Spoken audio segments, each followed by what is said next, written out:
AI assistant yaratamiz va buning uchun biz playground ustiga bosamiz va chap tomonda assistant tugmasi bor.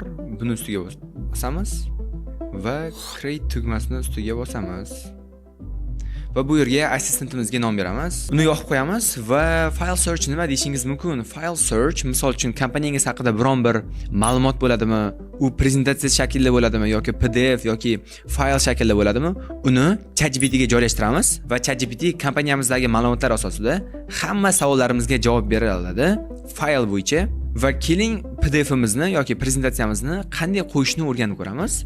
Buning uchun file plus tugmasi bor, uni ustiga bosamiz va upload ni ustiga bosamiz. Bu yerdan kirgizmoqchi bo'lgan dokumentimizni kiritamiz. Open ni bosdim va tayyor bo'ldi. Endi attach tugmasini ustiga bosamiz. Ya'ni faylni bu assistantimizga birlashtirdik.